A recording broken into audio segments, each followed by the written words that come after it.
Good morning all of you. आज हम लोग फिर से सेंटेंस इंप्रूवमेंट का आपका सेशन नंबर सी का 21 से लेकर हम लोग 30 तक के सेशन को करेंगे, जिसमें से पिछले सेशन में हम लोगों ने क्वेश्चन नंबर 13 हमारा छूट गया था, तो इस पर हम लोग आज काम कर लिया जाए, उसके बाद फिर हम लोग आगे स्टार्ट करते हैं। चलिए क्वेश्चन स्टार्ट किया जाए। देखिए सबसे पहला आपके पास अब क्वेश्चन आता है, क्वेश्चन नंबर 13 में जो दिया गया आपके पास क्या क्वेश्चन कर रहा है इसको देख लिया जाए। तो क्वेश्चन में आपके पास आ गया आपका विद ह्यूबल हो गया, स्पेस हो गया, टेलीस्कोप, एस्ट्रोनॉमर्स हो गया, expect to learn the age and size हो गया ऑफ द यूनिवर्स हो गया, एंड टू प्रोब हो गया इट्स ओरिजिन हो गया, इवोल्यूशन एंड अल्टीमेट हो गया आपके पास फेट। अब देखिए सबसे पहला आपका जो क्वेश्चन इसमें दिया गया है, अब आपको चेक करना था हमारे पास प्रोब के बारे में। देखिए सबसे एक बात हम लोग इतना दिन से जो हम लोग क्लास कर रहे थे उसमें सबसे एक चीज़ हम लोग जान लिया जाए कि कोई भी अगर एरर की बात हो जाए, चाहे अगर कोई आप इम्प्रूवमेंट करते हो, तो बहुत सारे स्टूडेंट के बारे में एक राय होता है भैया सबसे पहले चीज़ उसका हम लोग हिंदी निकाले, फिर हिंदी के बाद हम लोग काम करें। देखिए इतना काम करिएगा, आपके पास समय बहुत कम है एग्जाम में, तो कम समय में हम लोग ज़्यादा से ज़्यादा अगर आप वर्कआउट करते हैं तो सबसे पहला चीज़ आप जान लें कि हिंदी के चक्कर में आप ना पड़े कि हिंदी करना क्या है। जो क्वेश्चन दिया गया उसके हम लोग रीड आउट करें, और अभी तक हम लोगों ने आपको जितना भी सेशन अभी पढ़ाया, एक्सरसाइज 1 एक्सरसाइज 2 जो भी पढ़ाया उसमें आपको इतना हेल्पफुल टेक्निक के साथ हमने वर्कआउट किया है ताकि आपको हिंदी करने की जरूरत ना पड़े। तो डायरेक्टली हम लोग क्वेश्चन पे चलते हैं। क्वेश्चन नंबर 13 में जो दिया गया है, क्वेश्चन ये कह रहा है, देखिए जो अब हम लोग थोड़ा सा टेक्निक, अब हम लोग जो काम करेंगे वो टेक्निकली करेंगे ताकि एग्जाम में ज़्यादा से ज़्यादा क्वेश्चन बन सके। तो यहाँ पे जो बात किया गया प्रोब के बारे में बात हुआ आपसे। देखिए प्रोब के बारे में जब बात किया गया तब इसको क्वेश्चन को आपको ये देखना है कि यहाँ पे ये स्टेटमेंट हमारा सही है कि नहीं है। तो अब इसको सही करने के लिए हम लोग करेंगे क्या, तो प्रोब को पहले आप उठाएं और ऑप्शन के हिसाब से चेक कर ले। प्रोब का पहले आप लोग जान लेते कि प्रोब जो वर्ड होता है, प्रोब बराबर होता है इन्वेस्टिगेट। मतलब प्रोब के साथ अगर प्रीपोजिशन की बात आ जाए, अगर प्रीपोजिशन देना हो तो प्रोब के साथ इनटू होता है। प्रोब इनटू हो गया आपका, प्रोब इनटू बराबर अगर हमको लिखना होगा तो इन्वेस्टिगेट होता है। तो प्रोब के साथ हो गया भैया हमारे पास इनटू, और प्रोब इनटू बराबर हो गया हमारा इन्वेस्टिगेट। देखिए प्रोब के साथ अगर प्रीपोजिशन दिया गया हो, तो अगर आपको प्रीपोजिशन देना हो तो प्रीपोजिशन में हम लोग इनटू का इस्तेमाल करते हैं, और इतना के बराबर होता है इन्वेस्टिगेट। और एक बात ये भी जान लिया जाए कि इन्वेस्टिगेट के साथ भैया आप इनटू का इस्तेमाल ना करें। तो इन्वेस्टिगेट के साथ इनटू नहीं होता है, जबकि प्रोब के साथ इनटू होता है। और प्रोब का मतलब होता है किसी चीज को बहुत गहराई से जांच करना। तो अगर आप किसी चीज को बहुत गहराई से जांच करते हैं, वहां पे प्रोब के साथ इनटू लगाते हैं अगर प्रीपोजिशन देना हो तो। और अगर प्रीपोजिशन नहीं देना हो तो भैया प्रोब का इस्तेमाल आप जनरली भी कर सकते हैं। तो अब ऑप्शन को अगर आप देख लिया जाए, देखिए यहाँ पे प्रोब है विदाउट प्रीपोजिशन, तो विदाउट प्रीपोजिशन है, तो अब हम लोग को पहले चेक कर लेना है कि क्या इसके साथ इनटू के साथ रिलेशन है कि नहीं है। तो ऑप्शन 1 में भैया आपके पास है ए 4 है, जो कि होगा नहीं। प्रोब के साथ यहाँ पे दिया गया है इन, प्रोब के साथ दिया गया आफ्टर, ऐसा कोई ऑप्शन है ही नहीं जिसके साथ इनटू लगा हो। तो हमने कहा कि अगर इनटू दिया गया हो तो ज्यादा बेहतर होगा, अगर नहीं दिया गया हो तो प्रोब पे ही हम लोग काम कर ले। तो इस आधार पे इसका आंसर बनेगा ऑप्शन नंबर 13 का सी नंबर। तो क्वेश्चन में हम लोग को देखिए सबसे पहला चीज, अब हम लोग एक बात जान लीजिए, इतना दिन से हम लोगों ने जो काम किया इसमें हम लोगों ने पिछले आपका 1-2 वीडियो में हिंदी पे भी हम लोगों ने काम किया है। तो अब हम लोग को जो काम करना है, एक बात दिमाग में रख लिया जाए कि इस हिसाब से काम किया जाए, टेक्निकली रूप से आप पूरी तरह से बेहतर हो, और हिंदी के चक्कर में थोड़ा सा कम पढ़ा जाए और काम थोड़ा विशेष रूप से किया जाए ताकि ज़्यादा से ज़्यादा हम लोग का क्वेश्चन बन सके। तो देखिए सबसे पहला क्वेश्चन चलते हैं हम लोग 21 के सेशन पे। तो 21 नंबर में क्वेश्चन दे दिया गया कि द एंग्री बॉयज वर हो गया आपको आर्गुइंग विद द प्रिंसिपल हो गया आपके पास सिंस मॉर्निंग। देखिए सबसे पहला क्वेश्चन आपके पास जो दिया गया है, यहाँ पे हम लोग काम कर रहे हैं। तो दे रहा है कि angry boy was arguing, argue के साथ हो गया भैया आपके पास विथ, एक हम लोग जानकारी मिल गया कि आर्ग्यू जो वर्ड हो गया आपके पास विथ लेता है, और किसके लिए भैया आपके पास, तो समबडी के लिए। तो समबडी के सेंस में अगर आर्ग्यू का आप इस्तेमाल करते हैं, आर्ग्यू जो वर्ड होता है अपने साथ प्रीपोजिशन ले लेगा विथ। तो विथ तो दिया गया और हमको यहाँ पे बात करना भी नहीं था, लेकिन हम लोग जानकारी के लिए बात कर लिए। देखिए एक बात आ गया आपका सिंस हो गया मॉर्निंग, फिर आपके पास क्वेश्चन लगभग अभी तक 7-8 बार रिपीट हो चुका है। तो सिंस मॉर्निंग ये बता रहा है कि टाइमिंग रिलेशन हो गया। तो टाइमिंग रिलेशन में हमने आपको एक बार बताया था कि अगर किसी सेंटेंस में टाइम के साथ अगर रिलेशन हो जाए तो वहां पे आप ले लेते हैं हैव हो गया, चाहे हो गया आपके पास हैज हो गया, चाहे हो गया आपके पास हैड हो गया हमारा। तो टाइम के रिलेशन में आपके पास जो क्वेश्चन आ गया, तो अब इस क्वेश्चन में थोड़ा सा एक बार देख लिया जाए कि जब कोई भी सेंटेंस में अगर रिलेशन आपके टाइम का होता है, तो टाइम वाले रिलेशन में हम लोग करते क्या है कि अगर हैव हो गया आपके पास, चाहे हो गया हमारा हैज, या फिर अगर हो गया आपके पास हैड, तो इसमें हमने बताया था कि इसके साथ आप जोड़ देते हैं जी आपका बीन, और इस बीन के बाद या तो V4 ले ले, नाउन ले ले, चाहे ले सकते हैं आपका एडजेक्टिव, और यहाँ रिलेशन बनता है सिंस हो गया, चाहे किसका 4 प्लस टाइम का। ये हमने रिलेशन बताया था आपको बहुत बार, अभी तक क्वेश्चन इस पे हम लोग कर चुके हैं। तो अब यहाँ पे जो बात आ गया, तो अब इस क्वेश्चन को थोड़ा सा एक बार देख लीजिए क्या कर रहा है। तो सिंस जब मॉर्निंग आपके पास दिया गया है, तो यहाँ से वर्ब को आप हटा दे और हैव, हैज, हैड, बीन पर हम लोग चले आते हैं। तो यहाँ पे देखिए आपके पास option number D cancel, option B भी कैंसिल, और ऑप्शन नंबर सी इसलिए नहीं होगा क्योंकि यहाँ बॉयज दिया गया है, तो ऑप्शन नंबर सी भी कैंसिल। एक ही ऑप्शन बचता है, क्वेश्चन 21 का ऑप्शन नंबर हो गया हमारे पास 1 नंबर। क्वेश्चन चलते हैं 22 की ओर। क्वेश्चन नंबर 22 में भी बहुत ही आसान सा क्वेश्चन है, फिर सेम क्वेश्चन को रिपीट किया है। अब एक बार ये भी चेक कर लेगा, हैव, हैज, हैड, बीन है, तो हैज बीन दिया गया। देखिए यहाँ पे एब्सेंट और सॉरी एब्सेंट जो है वो हो गया आपका एडजेक्टिव, तो हैव, हैज, हैड, बीन के साथ भैया देख ले एडजेक्टिव का भी रिलेशन होता है। इसका मतलब यहाँ तक तो लाइन सही है, लेकिन चेक हमको यहाँ पे करना है। फ्यू मंथ्स के बारे में बात करा कि कब से बात हो रही है आपको पता है नहीं, तो डेफिनेट जब आपके पास टाइमिंग रिलेशन नहीं है तो 4 का इस्तेमाल सही है। इस आधार पर आंसर हो जाएगा option number D. Question number 23 की ओर हम लोग चलते हैं आपका। तो 23 नंबर क्वेश्चन जो दिया गया है, इसका भी हम लोगों ने सिंबॉलिक काम आपसे करवाया था पहले पिछले वाले वीडियो में, फिर से एक बार देख लिया जाए। देखिए यहाँ पे अब क्वेश्चन ये कह रहा है कि अगर मान लीजिए कोई भी सेंटेंस में यू विल बी पनिश्ड हो गया इफ यू विल कम हो गया टू मी। अब देखिए सबसे पहला क्वेश्चन हो गया, थोड़ा सा हम लोग यहाँ पे चेक कर ले, यहाँ पे एरर पार्ट जो दिया गया इंप्रूव करना है इसको, लेकिन उसको पहले हम लोग देख ले कि बी का जो रिलेशन होता है। देखिए बी के बाद अगर आपके पास नाउन हो जाए तो भी स्टेटमेंट को सही मानते हैं, बी के बाद अगर आपके पास एडजेक्टिव हो जाए तो भी सही मानते हैं, और अगर बी के बाद V4 हो जाए तो भी सही मानते हैं। मतलब बी का रिलेशन नाउन, एडजेक्टिव या V4 के साथ होता है, और ये रिलेशन जो होता है वो एक्टिव वॉइस में होता है। तो बी के बाद अगर नाउन, बी के बाद एडजेक्टिव या बी के बाद अगर V4 हो तो सेंटेंस हमारा पूरी तरह से सही है, और वो सेंटेंस जो होता है वो एक्टिव फॉर्म में होता है। लेकिन अगर यही बी के बाद अगर V3 फॉर्म में हो जाए तो वो लाइन चला जाएगा आपका पैसिव फॉर्म में। तो बी का स्ट्रक्चर हम लोग को दिमाग में रखना है कि बी के बाद क्या क्या होता है। अब क्वेश्चन आ गया कि अगर किसी भी सेंटेंस में यू विल बी हो गया पनिश्ड, मतलब you will be punished, be punished का मतलब हो गया आपके पास क्या कि आपको दंड दिया जाएगा। तो दंड दिया जाएगा मतलब लाइन पैसिव दिखा रहा है, तो कि हमारा सही है। क्वेश्चन हमको चेक करना था यहाँ से, if you will come to me my sorry if you will come to my class. यहाँ पे देखिए इफ का रिलेशन आ गया। बहुत सारे वर्ड थे जिसके बारे में हमने आपको बताया था, तो एक आध दो वर्ड पे पहले हम लोग चर्चा कर देते हैं आपको। वर्ड क्या था जी आपका, अगर मान लिया किसी सेंटेंस में आपके पास कोई भी अगर सेंटेंस आप लेते हैं जिसमें बात हो जाता है कंडीशन का, तो कंडीशन वाले स्टेटमेंट में हमने आपको बताया भी था पिछले क्लास में।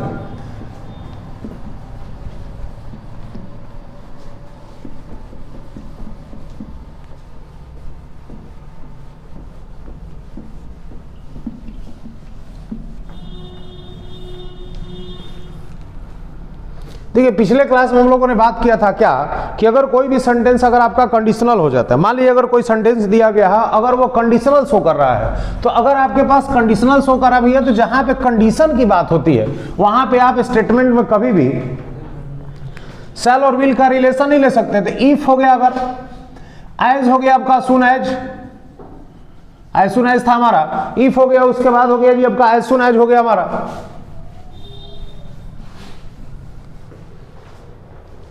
क्वेश्चन हो गया था इफ हो गया हमारा एज सुन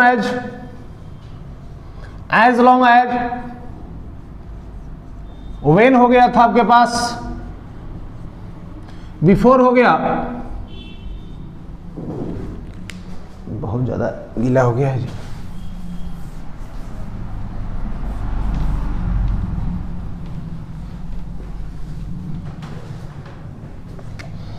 व्हेन हो गया हमारा, बिफोर हो गया, या फिर अगर बात कर ले आफ्टर हो गया हमारा, अनटिल हो गया था, अनलेस हो गया, इन केस हो गया। देखिए ये सब वर्ड आपके पास, और भी कुछ वर्ड हो गया हमारा। तो इफ एज सुन एज हो गया, एज लॉन्ग एज, व्हेन हो गया, बिफोर हो गया, अनटिल हो गया, आफ्टर हो गया। अगर ये सब जो भी वर्ड है ये हमारे पास एक कंडीशन रखते हैं, इसे पता चलता है टू शो द कंडीशन। तो सिंपल सा क्वेश्चन अगर आप जान ले कि अगर कोई भी अगर आपके सामने कंडीशन रखता है तो कंडीशनल सेंटेंस इसको हम लोग कहते हैं, कंडीशन के सामने। तो सिंपल सा जान ले कि अगर जितना भी ये वर्ड आपको दिया गया है इसके साथ पहला चीज आप जान ले कि इसके बाद कभी भी आप शैल और विल ना लगाएं। तो पहला क्वेश्चन हम लोग का ये क्लियर हो गया कि जितना भी वर्ड आपको अगर दिख रहा है इस वर्ड के बाद आप कभी भी शैल और विल का इस्तेमाल नहीं कर सकते। तो जब नहीं कर सकते भैया तो इसका स्ट्रक्चर अब कैसा बनेगा, तो इसका स्ट्रक्चर क्या बनेगा थोड़ा सा एक बार देख लिया जाए इसके स्ट्रक्चर पे। तो इसका जो स्ट्रक्चर हम लोग का बनेगा वो स्ट्रक्चर बनता है कि जिसमें ये लगा हुआ है इसके पहले वाले पार्ट में आप ले ले सब्जेक्ट शैल विल हो गया जी आपका प्लस V1, और जिसमें ये लगा हुआ है इसके बाद वाला जो पार्ट होगा इसमें हो गया सब्जेक्ट V1 और क्या आपका V5। इस कंडीशन पे हम लोग काम करते हैं। तो इस हिसाब से क्वेश्चन को आप रीड आउट कर ले।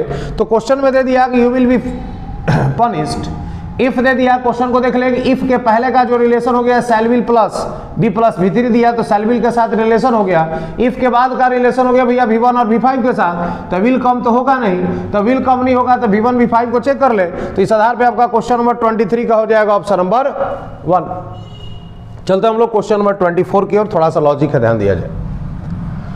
The good Fortune of being your student in my younger days had helped me greatly in my life. Question दिया गया है कि अगर आप, ये आपके लिए बड़ा सौभाग्य की बात है कि मेरे यंगर समय में, मतलब जब हम लोग पढ़ा रहे होंगे चाहे जो भी अपना वो कर रहा होगा भैया, उस समय में आप अगर काश मेरे स्टूडेंट हुए होते। तो क्वेश्चन ये कह रहा है कि आपके लिए ये जो सिस्टम जो था वो मेरे लाइफ में बहुत ज़्यादा मददगार हुआ होता। तो अगर क्वेश्चन हो गया भैया आपके पास कि अगर कोई भी आदमी, देखिए क्वेश्चन में बात कर लिया जाए, क्या कर रहा है क्वेश्चन कि अगर किसी भी पर्सन के बारे में हम लोग बात करते हैं और अगर वो पर्सन कोई भी अगर व्यक्ति हो, किसी भी पर्सन के बारे में अगर हम लोग बात करते हैं, अगर कोई भी पर्सन एक ही व्यक्ति के साथ दो लॉजिक काम करता हो, एक ही व्यक्ति के साथ जब दो लॉजिक काम करता हो तो वन पर्सन और अगर दे दिया गया आपका टू लॉजिक, एक ही पर्सन में अगर आप दो लॉजिक पे हम लोग काम करते हैं तो एक बात समझ ले भैया, वहां पे हम लोग इस्तेमाल करते हैं हैविंग का।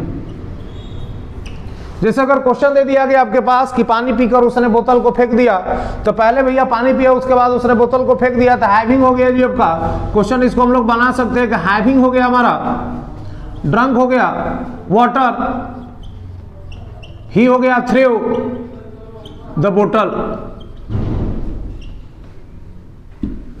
तो क्वेश्चन दे रहा है कि देखिए सबसे पहला चीज हम लोग जान ले कि जब एक ही पर्सन में दो लॉजिक काम कर रहा हो, तो जब दो लॉजिक काम करता हो वहां पे हम लोग हैविंग का इस्तेमाल करते हैं। तो यहाँ पे भी भैया एक ही पर्सन है जो अगर वो हमारे, आप अपने जीवन में मेरे स्टूडेंट हुए होते तो मेरे लिए भैया आपके पास वो जीवन में बहुत ज्यादा कारगर हुआ होता है। क्वेश्चन ये कह रहा है, तो क्वेश्चन जब ये कह रहा है तो एक ही पर्सन में दो लॉजिक काम कर रहा है, तो जब दो लॉजिक काम करना स्टार्ट कर देता है तो वहां पर हम लोग लगाते हैं हैविंग का इस्तेमाल। तो हैविंग के बारे में थोड़ा सा ढंग से इसको देख ले कि हैविंग के साथ अगर किसी वर्ब का रिलेशन बनाते हैं तो भैया वर्ब हो जाएगा आपका V3। हैविंग के बाद अगर आप किसी नाउन को रखना चाहते हैं तो भी आपका लाइन सही है। अब हैविंग के बारे में थोड़ा सा ढंग से इसको देख लिया जाए तो हैविंग हो गया, अगर उसके बाद आप ले लेते हैं अगर वर्ब आता है तो वर्ब हो गया भैया V3 के सेंस में।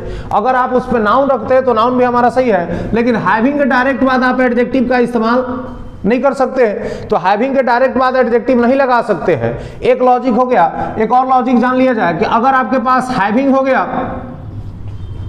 तो हैविंग के बाद आपने देखा कि बीन हो सकता है और इस बीन के बाद आप ले ले V3। तो जब बीन के बाद V3 ले लेंगे तो ये हो गया आपका एक्टिव और इसी का ये हो जाता है पैसिव। तो हैविंग प्लस V3 का पैसिव हो गया having plus been plus V3। अब यहाँ पे देख ले अगर बीन लगा हुआ है तो इस बीन के बाद अगर नाउन भी आ जाए तो भी सही है, और अगर इस बीन के बाद एडजेक्टिव आ जाए तो भी सही है। तो इसका मतलब हो गया यहाँ पे कि बात एक ही पर्सन का दो सिस्टम पे रेगुलेट किया गया है, इसलिए भैया आप बीन का इस्तेमाल तो कर नहीं सकते हैं। तो बीन का इस्तेमाल नहीं करेंगे तो हमने कहा भैया कि हैविंग का ले ले। तो क्वेश्चन में देख ले भैया आपके पास हैविंग दिया गया, हैविंग के बाद बीन, बीन के बाद हो गया ये एडजेक्टिव पोसेसिव एडजेक्टिव, अब प्लस ये हो गया हमारा नाउन। इस आधार पर आंसर बन जाएगा क्वेश्चन नंबर 24 का ऑप्शन नंबर बी। अब हम लोग करते हैं क्वेश्चन नंबर आपके पास 25 की ओर हम लोग चलेंगे।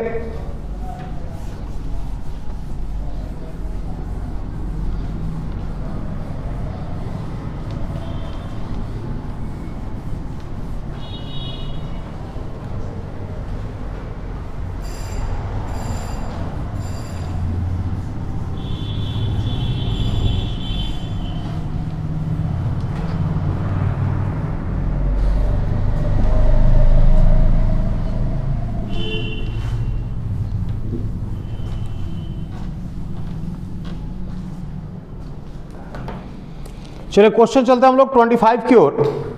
25 नंबर देख लिया जाए क्या क्वेश्चन कर रहा है। 25 में दिया है अ गुड हाउस, क्वेश्चन में आ गया गुड हो गया house has been, a good house has been allotted to हो गया हिम। क्वेश्चन में यहां पे दे दिया गया आपका अलॉट के बारे में, ऑप्शन में हमारे पास आ गया। तो अब देखिए यहां पे सबसे पहला चीज हम लोग थोड़ा सा एक बार जान लिया जाए, ऑप्शन क्या क्या दिया गया है, allot,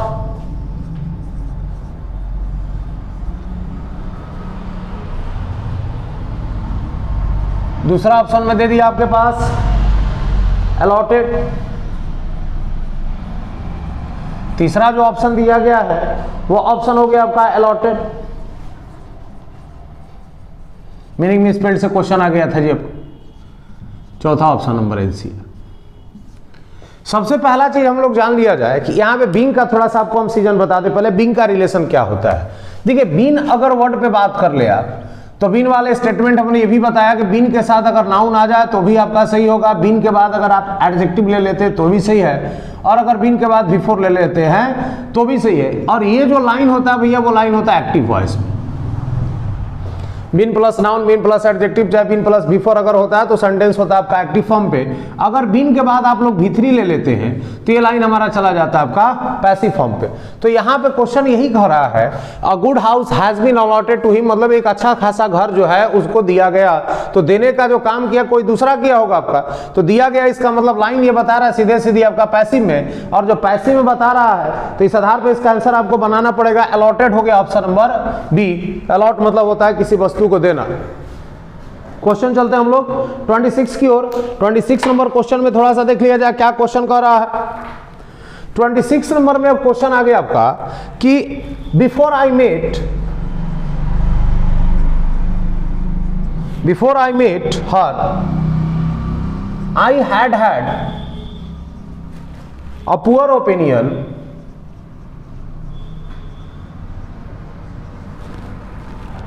of her.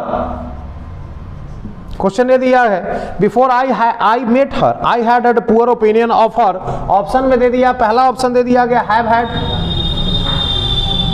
Option number B में दे दिया गया हमारे पास हैड, और ऑप्शन नंबर अगर आप सी में देख ले तो क्वेश्चन हो गया आपका डिड हैड, और ऑप्शन नंबर डी में दे दिया गया हमारे पास तो क्वेश्चन आ गया एनसीआर। सबसे पहले थोड़ा सा हैड का स्पेलिंग में आपके पास ऑप्शन को चेक कर लिया जाए क्या स्थिति होता है इसके साथ। तो क्वेश्चन जब दे दिया गया हमारा, देखिए हैड पे पहले बात कर ले। किसी भी सेंटेंस में देखिए हैव हो गया हैज, और अगर आप हैड पे बात करते हैं तो कोई भी अगर सेंटेंस होता है हैव हैज और हैड का अगर रिलेशन पे हम लोग काम कर ले, तो किसी भी सेंटेंस में अगर हैव हैज और हैड पे अगर हम लोग काम करना स्टार्ट करते हैं तो सबसे पहला एक बात आप जान ले कि हैव हैज और हैड के साथ आप हैड रख सकते हैं कब, जब ये काम करता है भैया आपका हमारा ऑक्सिलरी का, और ये जो काम करता है वो काम करता है आपका B3 फॉर्म। तो अगर किसी सेंटेंस में हैव हैज और हैड के बाद हैड आता है तो सेंटेंस को एरर ना माने, वो स्टेटमेंट हमारा पूरी तरह से सही होगा। कब सही होगा, जब इसके बाद आप ले लेते हैं कोई नाउन। तो किसी भी सेंटेंस में अगर हैव हैज और हैड हो जाए उसके बाद एक और हैड आता है, और उस हैड के बाद एक अलग से अगर बात किया जाए तो हैड के बाद हमेशा होता है आपका नाउन। तो अगर नाउन हो जाए तो ये सेंटेंस हमारा पूरी तरह से आपका सही है। तो अब इसी क्वेश्चन को थोड़ा सा ड्रॉबैक कर दिया जाए तो before I met her, before का एक स्टेटमेंट आपको बता दे कि देखिए बिफोर का जो रिलेशन होता है वो सब्जेक्ट प्लस होता है V2 के साथ। बिफोर का जो रिलेशन हो गया वो हो गया आपका सब्जेक्ट प्लस V2 के साथ है। जब सब्जेक्ट प्लस V2 के साथ इसका रिलेशन हो गया तो अगला जो रिलेशन आपका बनाएगा वो हैड प्लस V3 के साथ बनाएगा। तो अगर अगला रिलेशन हैड प्लस V3 के साथ बना दिया तो भी आपका लाइन सही है, और अगर अगला relation subject plus direct V2 से बना दिया तो भी सही है। लेकिन दिक्कत ये होता है कि यहाँ पे देखिए जो रिलेशन बनेगा इसका मतलब होता है कि एक काम के बाद अगर कोई दूसरा काम होता है तो ये रिलेशन में आता है। डॉक्टर के आने के पहले रोगी मर चुका था, और अगर दोनों काम भैया आपका रिलेटिव हो एक ही साथ घटित हो थोड़े से गैप के बारे में, तो यहाँ पे ये रिलेशन बनता है। तो क्वेश्चन आपके पास अब आता है, तो थोड़ा सा क्वेश्चन को पहले चेक कर ले कि बिफोर आई मेट हर, आई हो गया, मेट हो गया आपका V2, तो बिफोर का रिलेशन यहाँ V2 के साथ बन ही गया है। अगला रिलेशन पर अगर हम लोग काम कर ले तो हैड दिया गया है, हैड के बाद एक और हैड आ ही गया, तो हैड के साथ हैड कब आता है, जब आपका रिलेशन होता है नाउन के साथ। तो अब आगे देख ले कि पुअर जो हो गया भैया वो तो हो गया एडजेक्टिव, लेकिन आगे आपको ओपिनियन दिया गया आपका नाउन, तो हैड का रिलेशन भैया नाउन के साथ हो ही गया।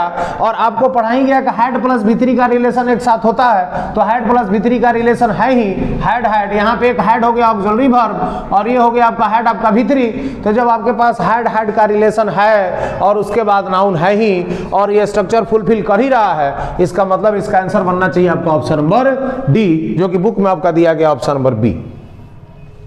क्वेश्चन नंबर 26 का आंसर कर ले हम लोग, D number, no correction required क्यों हुआ है भैया, टोटल आपका डेफिनेशन उसके साथ क्लियरेंस दे दिया गया है।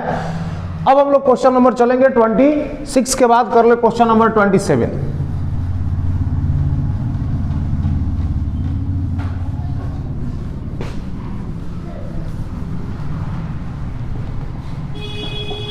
चलिए क्वेश्चन देख लिया जाए, 27 पे बात कर ले हम लोग, क्या कर रहा है क्वेश्चन नंबर 27। ठीक है, क्वेश्चन 27 अगर बात कर ले हम लोग, तो 27 नंबर में अगर हम लोग बात किया जाए तो दिया गया था question, kindly let us,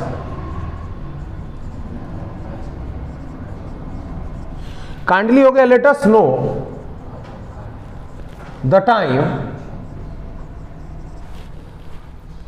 of your arrival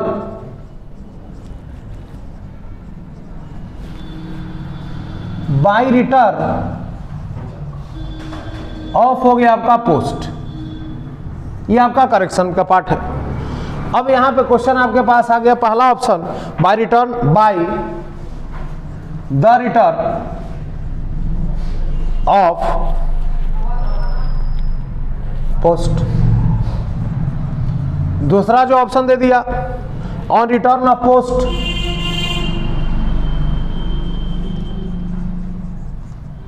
तीसरा जो ऑप्शन दे दिया गया है, इन रिटर्न पोस्ट। और चौथा ऑप्शन पता ही आपका एनसीआर। चलिए क्वेश्चन नंबर 27 पे देख लिया जाए। अब 27 नंबर जो क्वेश्चन दिया गया है, अब वो क्या कर, अब इसको थोड़ा सा एक्सप्लेनेशन पे आ जाइए। तो 27 में दे दिया काइंडली लेट अस नो। अब यहाँ पे थोड़ा सा एक बात आपको हम बता दें लेट के बारे में, लेट के बारे में थोड़ा सा हम लोग जानकारी ले लिया जाए। लेट क्या कर रहा है, देखिए लेट का जो रिलेशन होता है, तो लेट के साथ हमेशा भी आपके पास पहला चीज आप जान ले कि अगर वर्ब का सीक्वेंस आता है तो हमेशा V1 होता है। लेट के साथ आने वाला वर्ब हमेशा V1। लेट के बाद अगर आप किसी प्रोनाउन के बारे में बात कर ले, तो प्रोनाउन का जो केस होता है भैया वो होता है ऑब्जेक्टिव केस।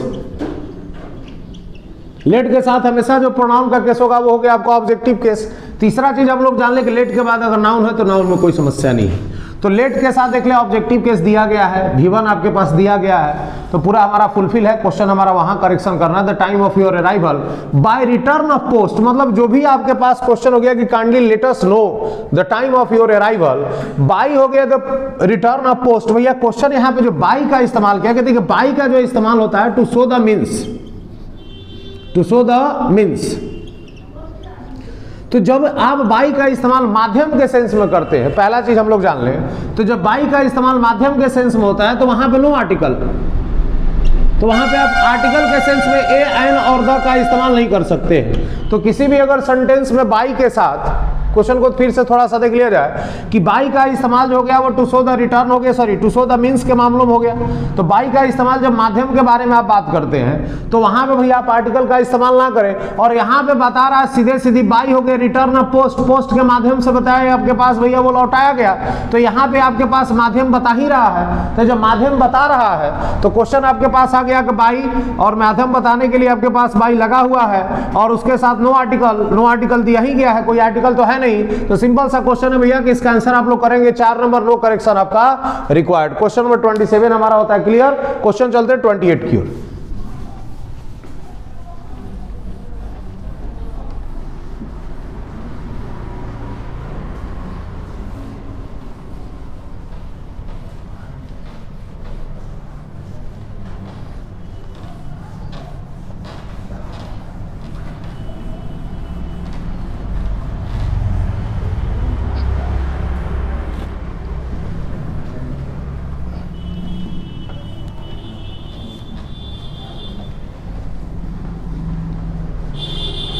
क्वेश्चन नंबर दे दिया गया आपका 28 में हम लोग क्या करा देख लिया जाए, we elect him president of the society. Question number 28 में दे दिया I elected him president of society.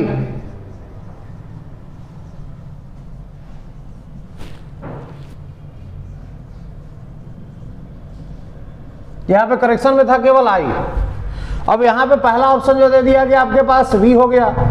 Option number B में अगर बात कर रहे तो हो गया आपका सी, और ऑप्शन नंबर सी में दे दिया तो दे दिया जॉन, और ऑप्शन डी में दे दिया no correction required. Question number 29 भी देख लिया जाए, 28 में बहुत आसान क्वेश्चन है। द चिल्ड्रेन हो गया हमारे पास are playing in the garden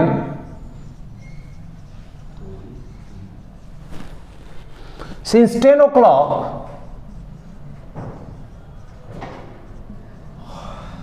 since हो गया आपका 10 o'clock this morning।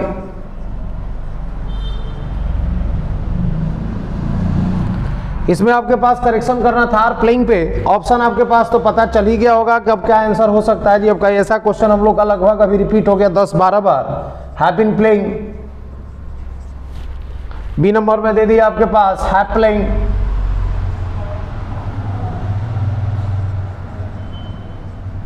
C number में ऑप्शन आ गया आपके पास वर प्लेइंग, और डी नंबर ऑप्शन में आ गया आपका एनसीआर। लास्ट क्वेश्चन एक देख लिया जाए, 30 नंबर क्वेश्चन में दे दिया क्या हमारे पास कि we had better said, we had better हो गया आपका said for a policeman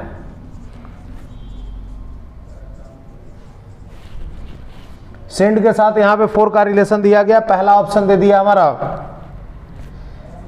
send for, दूसरा ऑप्शन हो गया आपका सेंड ऑफ, तीसरा ऑप्शन में दिया गया आपके पास सेंड इन, और चौथा ऑप्शन दे दिया गया आपका एनसीआर। चलिए क्वेश्चन अब थोड़ा सा देख लिया जाए, इसके डिस्कशन पे क्या क्वेश्चन कर रहा है हमारा।